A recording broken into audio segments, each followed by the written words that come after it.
This is the hardest challenge I've faced in Project Zomboid so far. Sprinters, but they know where you are. I had to give myself an advantage in some way, so the zombies are weak and they are fragile. I also messed around with a few occupation mods to give my characters a better start, but there is still so much pain and suffering. This is the Sprinters Know Where You Are.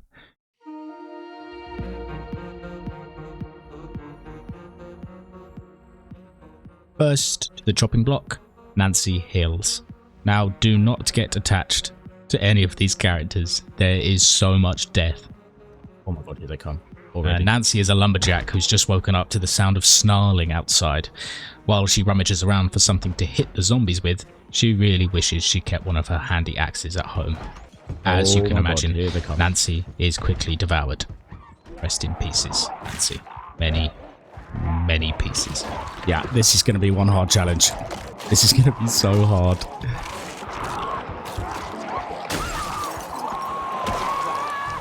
Oh, this is a terrible spawn. Next up, Sophie Humphrey. Maybe a long-lost relative of Nancy. Sophie finds a shovel in her cabin, and there is relative peace as she heads outside. Then the zombies start approaching. Quickly. She breaks for the woods, the place she knows and loves so well. It will protect her against the rapid hordes of zombies. She hopes. Okay. It's got to run into the woods. Run into the woods. Run into the woods, Sophie. And so her battle in the trees begins.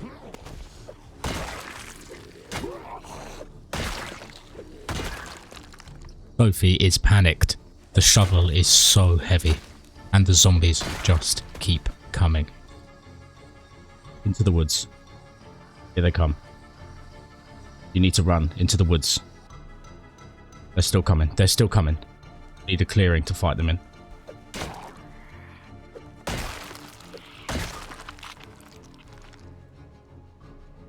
Okay.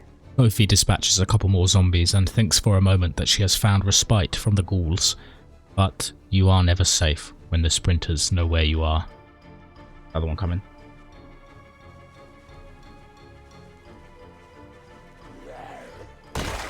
Despite her best efforts and wild, flailing shovel, Sophie is overwhelmed.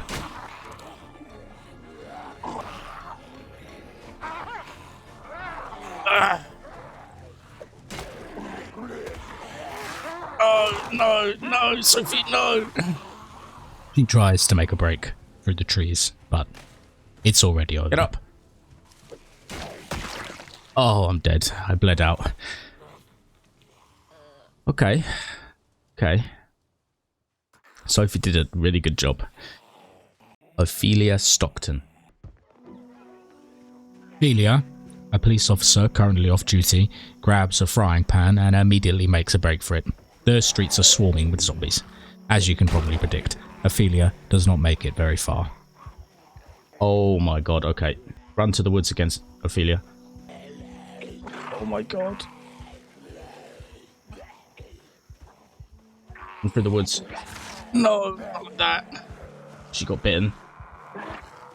Ah, she's been bitten. There's too many. There's too many. There's too many. Ophelia, no. Wow, this is hard. This is going to be so tricky. Who knew that grabbing a frying pan and running full pelt into the woods would get you killed in a zombie apocalypse? Nice one, Ophelia. See you later.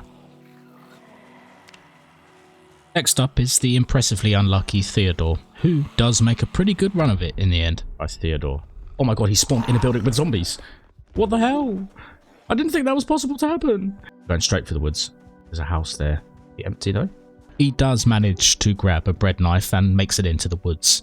Theodore believes that he might have actually been successful in escaping the zombies, but the only way we can survive is in the woods. We got distracted on the building. Oh, trees are wiggling though. Could just be the wind. Yeah, here they come. They know where I am. Yeah. Oh god. Horrible. Absolutely horrible. Got to keep moving. Deep into the woods. Going, Theodore, run, Theodore, run. You can fight here. 2, 3, 4. Yeah, keep moving, Theodore. Oh my god, where did you come from? He keeps sprinting through the woods, and unfortunately, the useless bread knife breaks immediately in the face of a particularly ugly bastard zombie. Bread knife broke. Oh, Theodore, go. They're chasing you. Out thick trees. Theodore bursts through a thicket of thick trees that might keep him safe for a moment, and he stops to forage for a rock to hit the zombies with. Maybe we lost them on those tree lines. No, they're still coming. Need to forage for more. Did you pick this stuff up? Can I craft anything with that? He made a hammer. He's going to booger them on the head. Oh my god, there's so many though. Even with his trusty caveman hammer, Theodore is in trouble. He sprints from the tree line and spies a house. Could be good. Please be open. God damn it. Ah, there's a zombie in there. Of course there is. Get your sprint on, mate. In a panic state, Theodore runs through the streets. Zombies approach from every angle. Go, go, go, go, go. Run, Theodore, run. Shit. Oh dear, oh dear. Big fence coming up, buddy. Big fence. Go over it. Oh, over the fence. Get over the fence. Run, Theodore, run. Oh my god. Okay, keep moving. He's hungry, he's exhausted, he's sweating. Please let there be a key in this car. Imagine. God damn. No, Theodore, no. Not like this. Theodore, no. Theodore, no. Not like this. No, Theodore. Oh no. Theodore may have been brave and speedy, but he was not lucky enough to find a car with a key or fuel. It is the apocalypse after all. After these few attempts, I decided I really needed to go back to the drawing board. Meet Mike Reed. Power, speed, athleticism, strength. This is goddamn Mike Reed, professional hockey player ready to kick some butt. Wow, spawn on an open field, surrounded by zombies. Fantastic. Got a hockey stick though. Yow, he's super fast. Okay, let's get this running on, bro. Into the woods. The only way to survive. Oh, get up. Oh, thick trees. Straight into the woods. Thick. Get up. Run, Mike, run. Oh my god, there's so many zombies. No, Mike. Not like this, Mike. God. Run. Oh, I got bitten. He's already doomed. Oh, he keeps falling over. Oh, he's fallen over again. The panic, the pure panic as he runs through the woods. Oh, Mike. Oh, he's so hurt. Yeah, come on then. Last stand, Mike. Last stand. Ah! Ah! Swinging the hockey stick in the trees is no good. Just kill one. That's it. Here they come. So many coming through the trees. Horrifying. Horrifying. Yes, Mike. Fight them to the end. Yes, fight them to the end. Oh, no, Mike. Ripped to pieces. Well, I didn't like that one. Turns out, poor Mike Reed was pretty much useless. He fell over several times, got bitten immediately, and then killed a single measly little zombie. Power, speed, athleticism, death. Alright, we've gone for a game hunter in the hopes that they spawn in the woods.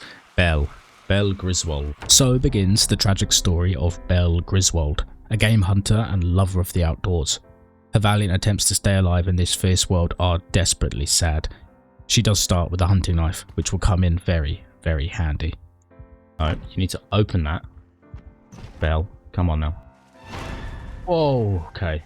She immediately makes a break for the tree line. The zombies are already bashing on the door and chasing her. Run, Belle, run. Just one. You can kill him. Elle turns to defeat her first zombie and shoves the knife right into its chin with a satisfying plopping sound. She loots the clothes to make makeshift bandages. Run into the woods. Belle reaches the forest and begins foraging for supplies immediately. She can't tell if the trees are moving from the wind or the sprinting zombies, and she finds some peculiar looking mushrooms that she won't eat yet. She's not that desperate. Not yet. I'll forage on straight away. Indoor zombies. Hard to tell. It seems to be quite peaceful. A mushroom. That doesn't feel like a great idea to eat that. Hey, it seems quite peaceful in the woods. Hey, we've got a stone. Ah, zombie. She continues foraging until she hears the recognizable growl of a zombie in the woods. Elle dispatches the zombie with ease, but there are always more zombies lurking in the shadows and the twigs.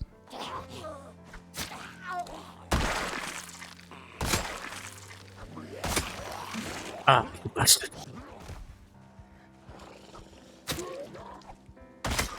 Belle ruthlessly stabs the zombie that got a nibble out of her several times in the head. She is furious. When she checks her head with her fingers though, she finds no bite marks, just a deep gouge of its overgrown fingernails. She wraps a makeshift bandage around her head, thick with sweat and blood. Makeshift bandage on your head. Military boots. Amazing. Okay, Belle's looking like a badass. No more zombies. Road here. Road means zombies, unfortunately. Belle stumbles into the woods, cleaning blood from her eyes. In the distance she spots a road, but that's not a good thing. She continues foraging for various forest bounties, things that might keep her alive or, if she's mistaken, might end her life prematurely. Belle is thirsty and hungry and she eats the berries. Even if she dies of thirst and food poisoning, it's better than the alternative, getting ripped to shreds by zombies. Road, but no zombies have come, which would suggest that it's pretty clear. Maybe we can find a vehicle up here. Over to the other side of the woods. A little bit thirsty. How do we get water out here? Although Belle has spent a lot of time outdoors, she's never really had to worry about surviving. She was always just a short drive from a warm bed and a tap with running water. She doesn't know what's good to eat, and she fills her pockets with bugs, for some reason. Millipede. Tasty. One cockroach. Delicious. Just going to be eating bugs in the apocalypse. Old mushrooms. Again, don't really want to eat them. Find a small bit of water, really. Out here in the woods, surviving. Some berries. They might be good. Should we try and eat the berries? Let's eat them all. Hopefully we don't die. Okay. Doesn't seem to have hurt us yet. Come on, Belle. We got this. Feeling empowered by the juicy fresh berries, Belle crafts a small makeshift wooden axe and begins chopping down trees for firewood. She's got to cook those tasty bugs somehow. She sets up a very temporary camp, more just a pile of items, and builds a campfire. However, to light it, she needs to find a branch, and unfortunately, it's just not Belle's day. The night is closing in, and she begins to feel scared, anxious, and alone. Those mushrooms look funky. Need a stick or branch. Very thirsty. Anxious. Hopefully there's one out here somewhere. Poor old Belle. It would be amazing to find a stick or a branch before nightfall so that she can fall asleep next to a fire. Getting dark. We won't be able to forage when it's dark. Have one little look over this way. She's going to have to spend the night cold, unfortunately. Sleeping on the floor. Just stones everywhere I look. Oh dear, Belle. Who would have thought that finding a branch in the woods would be so difficult? Contemplating eating these dirty little bugs. To eat these berries? Yeah. Desperate, she eats handfuls of berries, even though she doesn't know if they will make her ill. Unable to sleep, she sits for a long time in the dark and listens to the wind in the trees and the distant howl of a sprinting zombie somewhere out there in the shadows. Eat that jerky, I think. The only way to cheer us up. This is the day she will likely die. In the morning, she begins her mission again. She needs supplies, desperately. A handful of cilantro, coriander is all she can find. It's not much, but it's something. Cilantro? Oh, yes, delicious. Get some of that in us. Coriander for breakfast.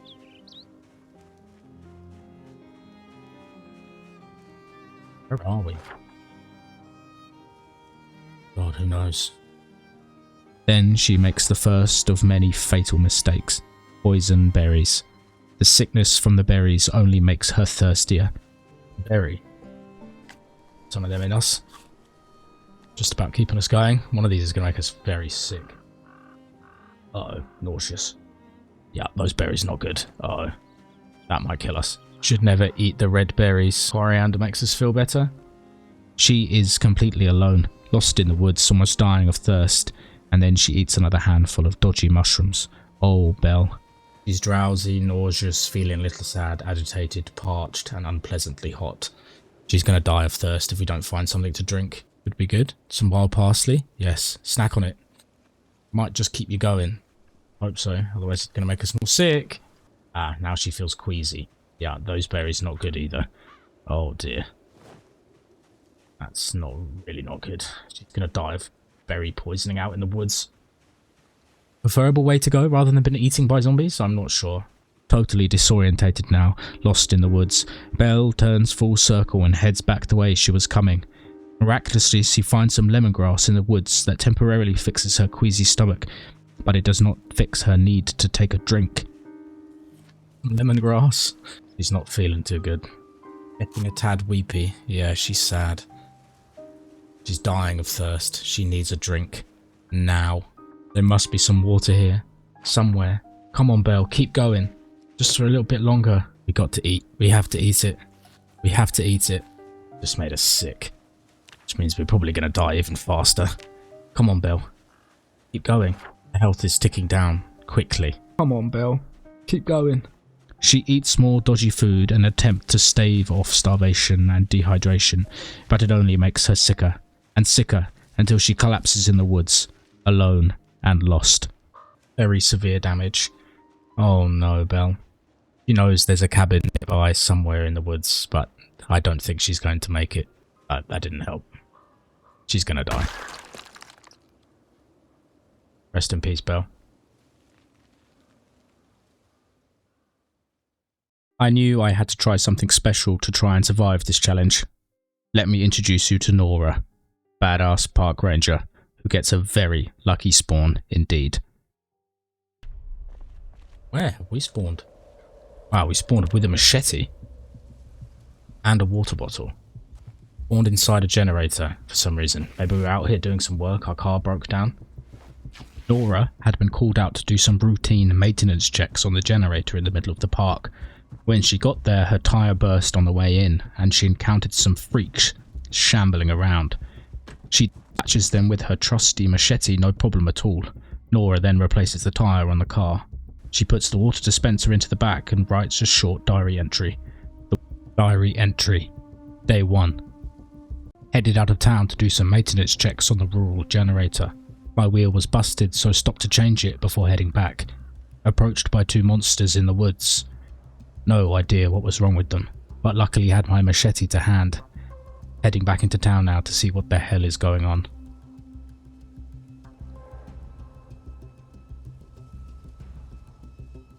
The world has been turned upside down. She can tell from the rotting corpses over by the fence. The hell is that? Oh. Oh, there's been an accident here. Can't stop though. Gotta keep going. Oh my god, okay. Drive, Nora, drive. Nora is a Sunday driver and doesn't leave second gear. It's good though. If she drove any faster in this panic state, she might crash. Nora turns onto the main road into town and sees a horrifying sight. Dozens of cars burned out, covered in corpses. What the hell has happened here? Turn into town. Complete destruction on the highway. Oh my god, so many broken cars. How do we get into town? What has happened here? Everyone was trying to leave town at the same time, it seems. Oh boy. There is no way Nora can stop anywhere. There are just too many of them. She takes a turn into town and the car is quickly swarmed with zombies. She's trying to head south to her father's cabin on the other side of town. It's remote and maybe he's there with his tools, weapons and medical gear he uses for veterinary work. She can only hope. She pulls up to the main fence and it is closed. Nora sneaks her way towards the cabin and peeks through the window. The cabin is empty, but the clubhouse has seen better days. She checks her father's cabin, but he is not there. But his weapons are. Eat a whole lettuce, Nora. You have earned it. Oh. Lots of good stuff. Nora sets up shop in the clubhouse and fills in her diary in the hopes that someone might find it someday. Got to Dad's shack in the woods. His medical supplies are still here. No zombies around. Peace and quiet for now. Nora clears all the rubbish out of the building to make it more comfortable, then settles down on the porch to have a smoke and a beer. She needs a moment to settle her mind. The zombies are still out there, and she doesn't have much food. She will have to go back out. Back to where the sprinters know where she is.